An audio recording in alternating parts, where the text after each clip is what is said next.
And welcome back to Coin Flip Podcast here on our YouTube channel. Jacob Zimmerman, Martin Kelly, rolling with the NFL offseason. It is a little over a month until the first week of the 2022-2023 season kicks off, and we are going to dive right into this. We got Deshaun Watson suspension. We got Deebo Samuel extension on the contract.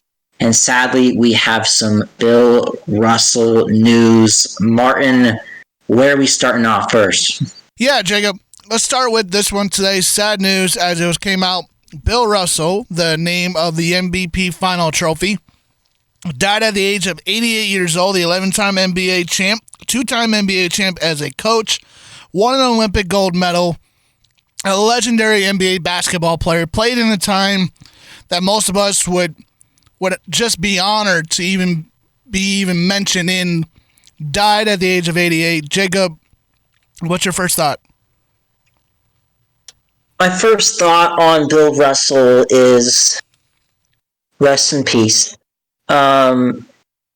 This isn't something that was unexpected. I mean, everybody who gets up there in age, 88 years old for anybody, that is a long, long, good life. And boy, in those 88 years, Bill Russell surely, impressed millions around the country, if not for his basketball play, then for his, movements in society, you could say. Everybody knows how good of a player Bill Russell was. Being able to be a part of a great organization with the Boston Celtics, being able to, be the player for Red Auerbach, a Hall of Fame coach, one of the best coaches ever, and really making the most of his opportunity. Even when, Martin, I like to think LeBron James is the most hated NBA player ever. And in terms of pure number count, I might be right.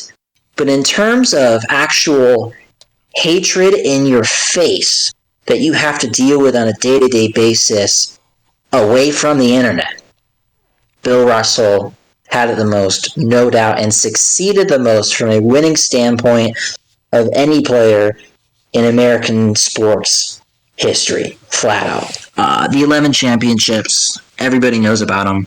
Something that a lot of people don't know is that Bill Russell went back to back to back from his junior year in college, winning NCAA championships with San Francisco, who hasn't won squat since, and even won as a rookie in the NBA. That's a three-peat right there for you if you want to count that. Doesn't win a championship the next year, wins 8 in a row, loses out on a year, doesn't win a championship, then goes back-to-back to finish off his career. The best career, perhaps, that we've ever seen. Martin, this guy's a legend. 100%, I agree with you on that one, Jacob. He is a legend. Bill Russell, I think,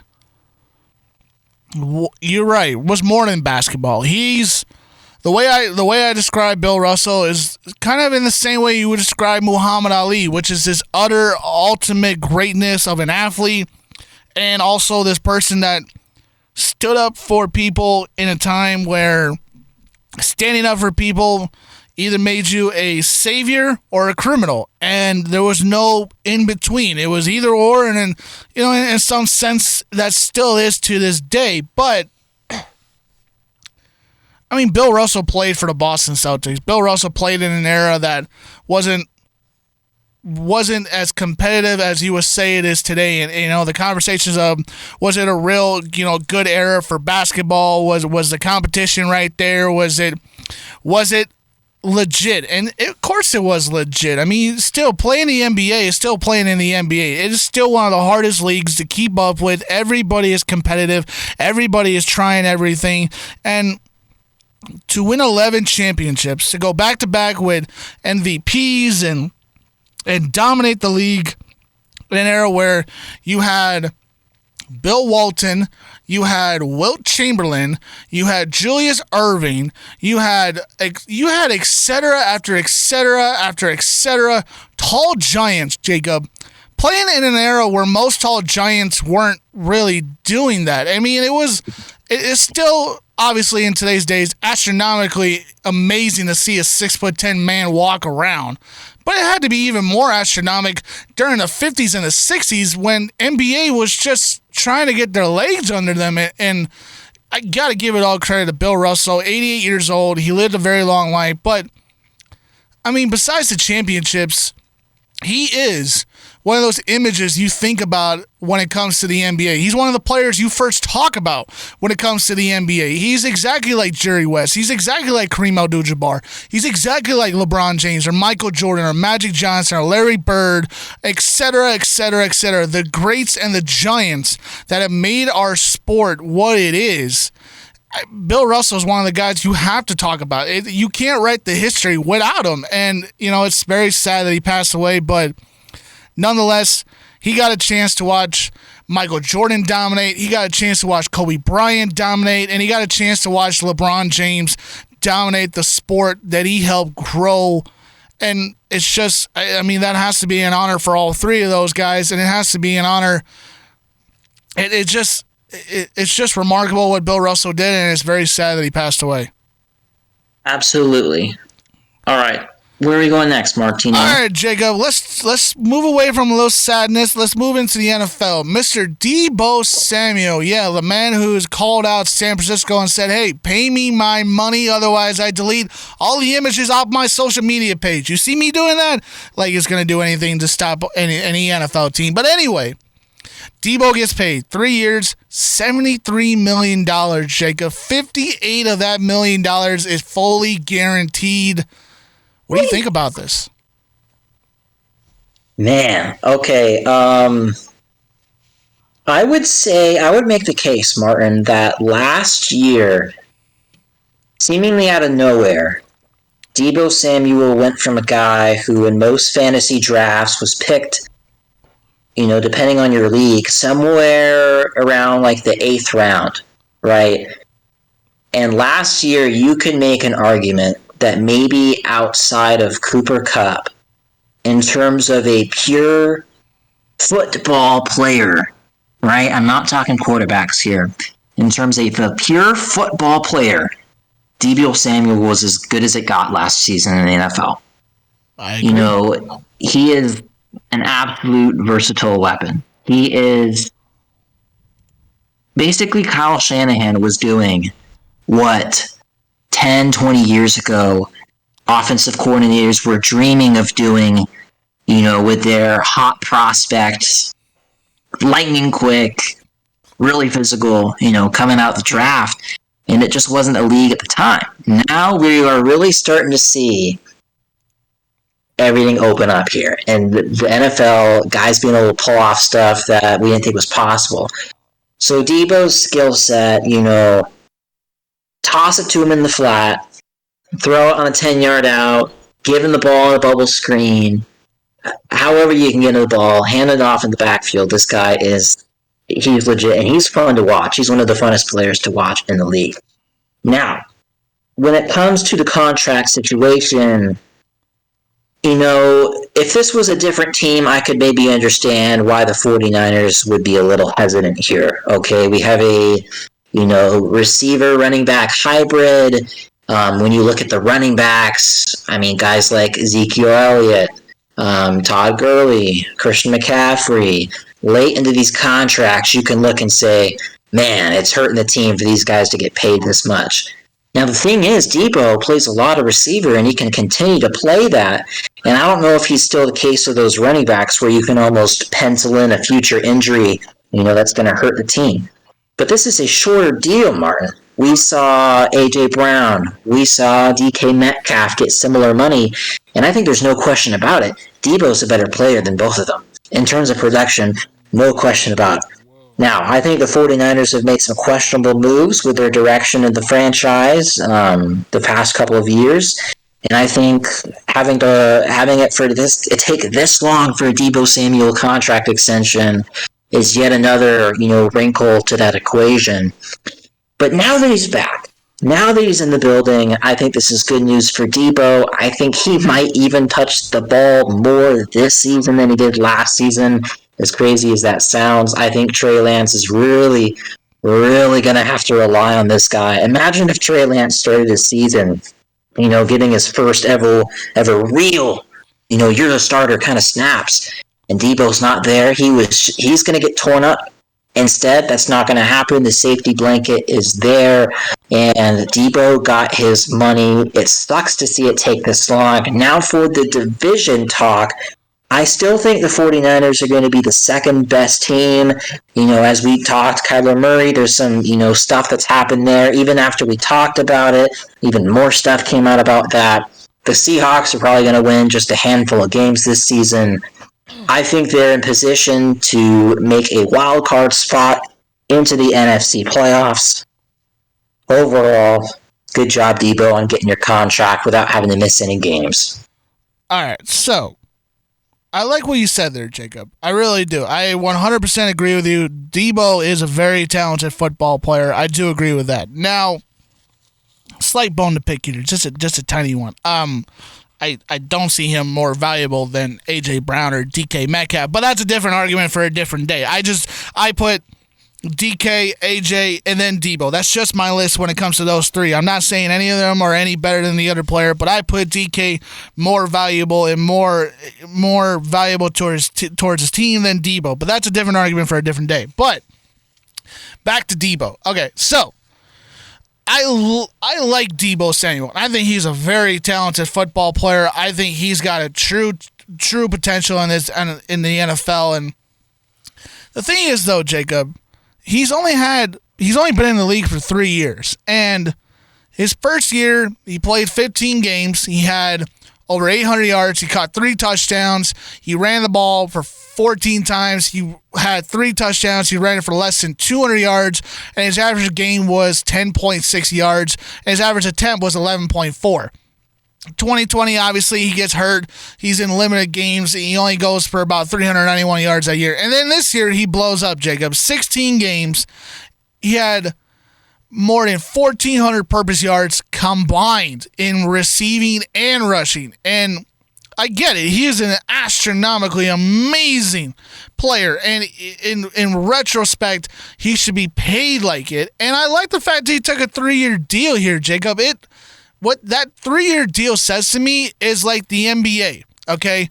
What the NBA players are doing these days, Jacob, instead of signing a long-term contract with all the money guaranteed for each year, players are signing shorter contracts and making sure the average amount per year you get paid is the exact amount that is competing with other guys in the league that have decided to sign those 6-7 year contracts. Like in the NFL, A.J. Brown signed a big-time contract, but DK Metcalf signed a shorter contract, but almost got the same amount of money average per year that A.J. Brown got from Philly. And the same thing Deebo Samuel did in this deal. A 3-year deal, $75 million, 58 guaranteed. He made sure he was in that $24 to $25 million ballpark that most of the receivers average per year are getting these days. And you know what?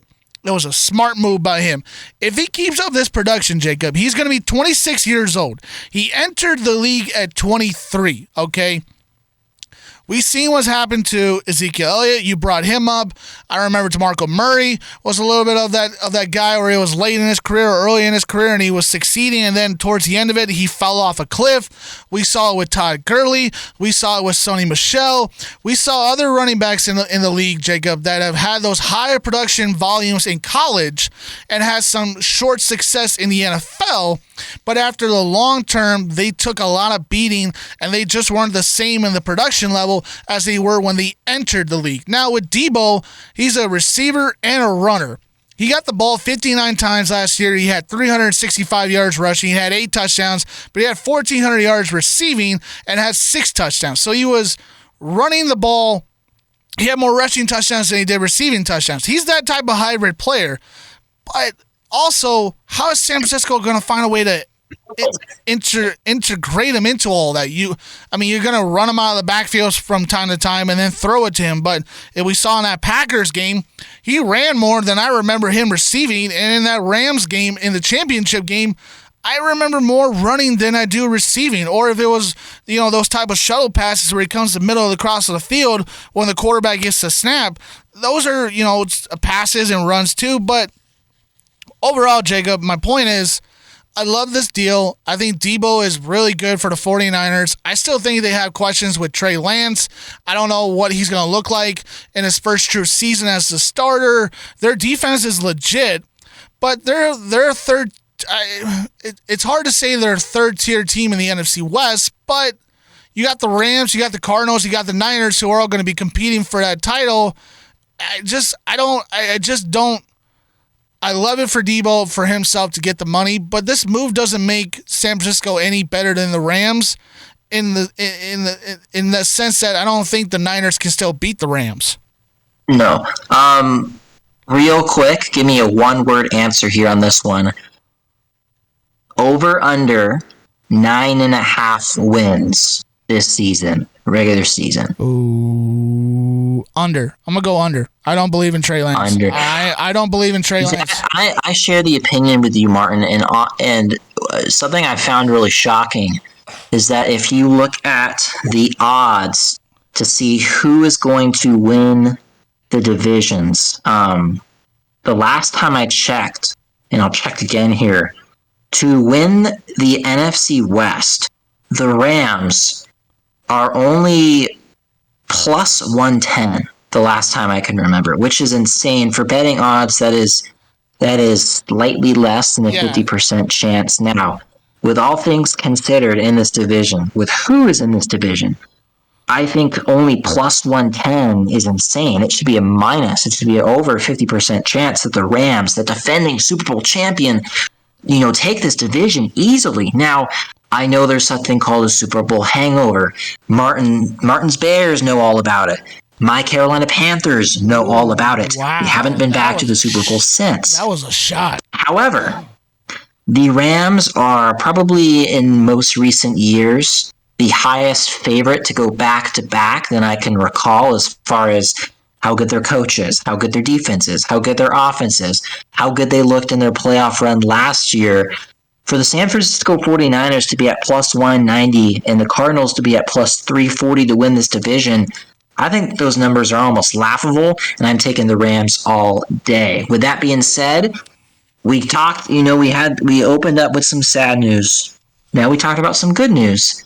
Now we kind of got to go to some yucky news. Martin, where we got to go next? Let's just talk about Deshaun Watson. I don't know if it's yucky news. I don't know if it's bad news. Let's just talk about the Deshaun Watson news. Let's call it that, Jacob. Deshaun Watson gets his 6-game suspension after 25 allegations came out and said he was a very bad person. Let's just put it that way. And the NFL recognized the suspension that was given out by the judge. They honor it. They are going forward with it. Coming out of Deshaun Watson's camp, Jacob, to add to this story, Deshaun Watson's camp believe that there should have been no games suspended due to the fact that Deshaun Watson faced no criminal charges out of everything that went down. All he faced was civil charges.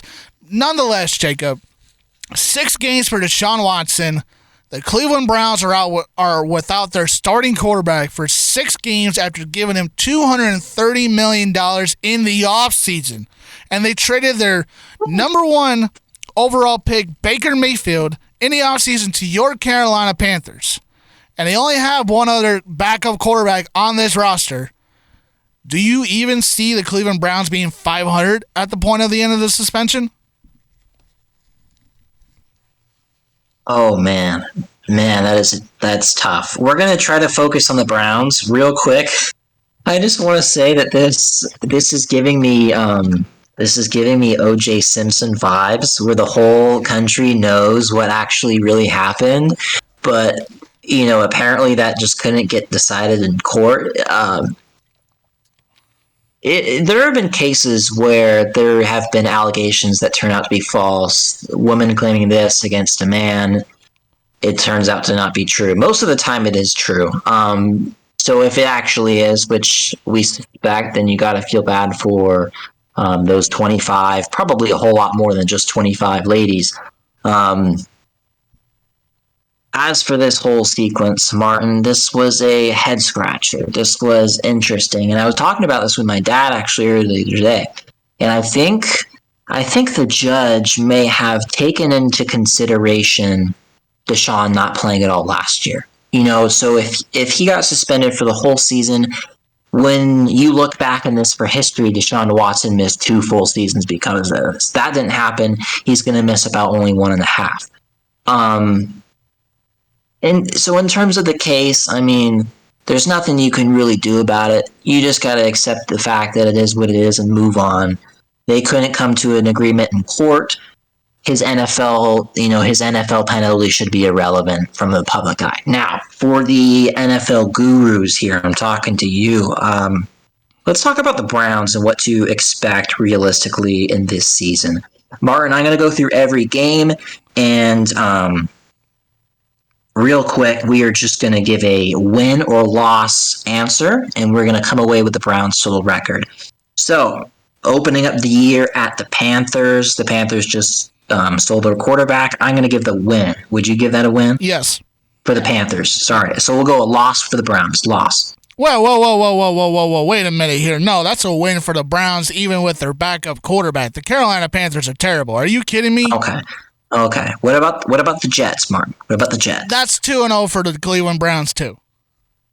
Okay, what about the Steelers? That's 3-0 for the Browns because the Pittsburgh Steelers have no quarterback. Yes, they have. I'm gonna disagree with Martin. I'm gonna say the Browns start off 0-3. Clearly, what I was going for here is irrelevant. Let's just skip forward to. It looks like, count them up, 1, 2, 3, 4, 5, 6, 7. He will be coming back to face the Baltimore Ravens. Ooh. From that point on, Martin, with Deshaun Watson, do you think they beat the Ravens? No, I don't think so. Do you think they beat the Bengals? No. Do you think they beat the Dolphins? Yes. What about the Bills? No. Buccaneers? No. They got Ravens, Bengals again, and the Steelers. Most likely, the point I'm trying to get at here is the Browns are not going to make the playoffs regardless. What were you saying, Martin? I was going to answer the last 3. You said the Ravens, you said the Bengals, and you said the Steelers. I think they go 1-2 during that stint. So, touch on all of this. I get where you're going with this, Jacob. I was arguing with myself today as I was working today, and I said to myself, if the Browns show up in Week 7, let's say they get to Week 7. When is their bye week, by the way? Well, that's a good question. Their bye week, it looks like,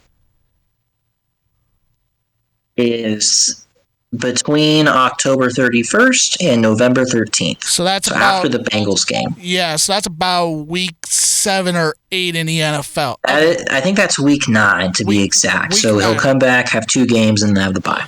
Okay, so they got a bye game in the middle of that stretch. So they have 10 games. So Deshaun Watson will have 10 games under his belt. He will have 10 true games under his belt for the first time since 2020 when he last played in the NFL, because he didn't obviously play last season due to the fact that he didn't want to play for Houston whatsoever. So, do I think he can win all those 10 games? Do I believe he can help the Cleveland Browns get to the playoffs? No. And I'll tell you why. The Browns are a mess offensively. They don't have a true wide receiver. They're relying more on their draftees, People Jones, and they just have yes, they have they have Amari Cooper, but still they're a little weak at the wide receiver position. You got Nick Chubb. Yes, they do. They do have a great running back set. They do have a great offensive line, but they're weak at the wide receiver spot, and they're just not top tier over there in that position. Defensively, they're solid everywhere, and they still will be a solid defense. I just don't think they can overcome all this Deshaun Watson things. I don't know what the Cleveland Browns, the players, think about this either. They have to be his teammate, Jacob. They have to walk into the locker room and see him every day. They have to interact with him. They have to talk to him. They can't just ignore him. Good point. They can't. Good, Martin, that's a great point. Imagine for a second, it's hard to do. Pretend you are a female who is a trainer who works for the Cleveland Browns organization. Are you going to feel comfortable when it's you and Deshaun Watson alone in that training room? I plead the fifth. No. I plead the fifth on that one. I'm not. No, you would not. You would not. Yes, I agree with your answer. No, I would not be. But the point is, this Deshaun Watson mess is going to hang over the Browns for a long time because they bit the bullet on this one, Jacob.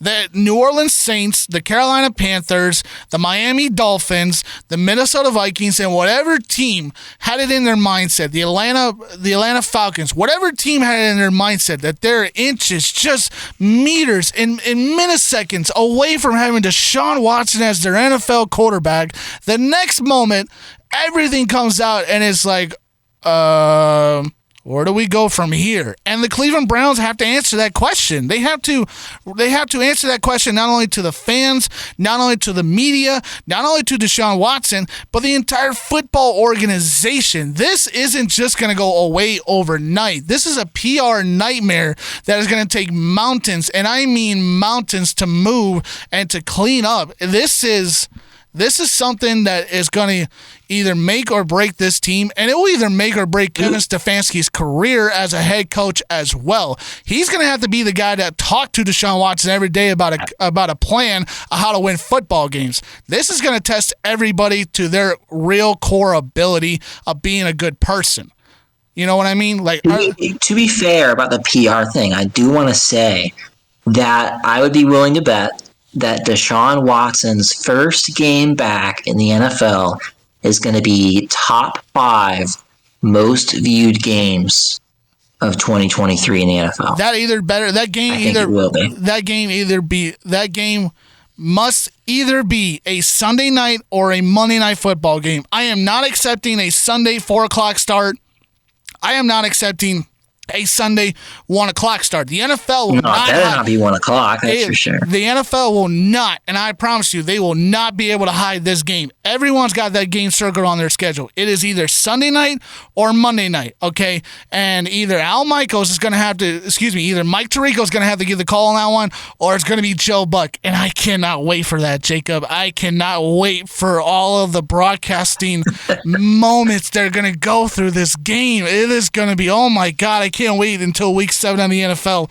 This, Jacob, is the biggest story in the NFL probably since the O.J. Simpson stuff went down a long time ago. No, the Ray Rice was bigger than this.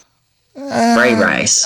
Okay, you're right about that. You're absolutely right about that. I do want to explore this with you very briefly in the next 2 minutes before we wrap up. I think that there's actually a decent chance that the Deshaun Watson numbers that we saw him put up when he last played, he might not ever achieve again. 2020, he put up nearly 5,000 yards, 4,800 yards, averaged 12.6 yards, per reception that he threw, 301 yards a game, and 33 passing touchdowns to 7 interceptions. Martin, I'm going to go out here on a limb and predict that Deshaun Watson will never quite have a stat line as good as he had in 2020 for the rest of his career. Ooh. What do you think about that? I say no. I say he might have a few more resurging years where he's, as much as people aren't going to want to vote for him, he might down the end of the road, he might in the Cleveland Browns, he might be in the MVP conversation. That's not a conversation anybody wants to have with his name in it right this very moment. I honestly do believe he might be in the MVP conversation, and he just might be in that conversation down the road. NFL locker room, we were talking about this a little earlier.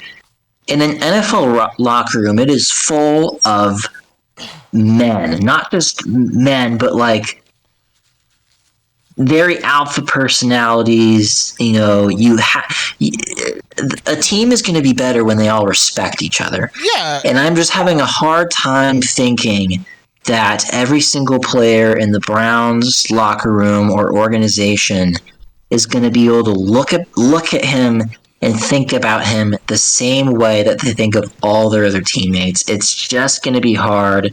You know, a couple of those players on that team have daughters, right? It's just going to be a little bit. It's going to be a little tricky, and I don't quite know if he will ever be looked at the same. I'm going to predict his football play might ever not quite be the same. Man, this is just hard to all soak in. We've almost kind of forgotten about Deshaun Watson, how good he is as a football player. And as you said, Martin, everybody will be watching that Week 7 game, unless the NFL somehow decides to push it back even farther. I don't know if they could do that. No. Who the heck knows at this point? I promise. But yeah, any last thing you want to say? Well, I was just going to say, I promise you, everyone's got Week 7 circled on their calendar. The Ravens got Week 7 circled on their calendar. Every media person has Week 7 circled on their calendar. I just don't know how the NFL hides this game, because this game has got so much hype around it, and we haven't even played a down of football yet, Jacob. Like, I believe it's this week. I'm sorry, I'm taking some time away from this, but I believe it's this week. Yeah, this Thursday. Jacksonville and Las Vegas will suit it up for the Hall of Fame game on Thursday. So we haven't even played a snap of football yet in the NFL, and we already got big time news. It's just been one heck of a day with this news. And that is the Coin Flip Podcast. Once again on YouTube, Deshaun Watson, Bill Russell, Deebo got the bag. For Jacob Zimmerman, for Martin, Ellie, ripping another one. We'll be back with some more. Maybe we'll go with an NBA podcast for the next one. We might be doing that. But, once again, Jacob, Martin, have a good day.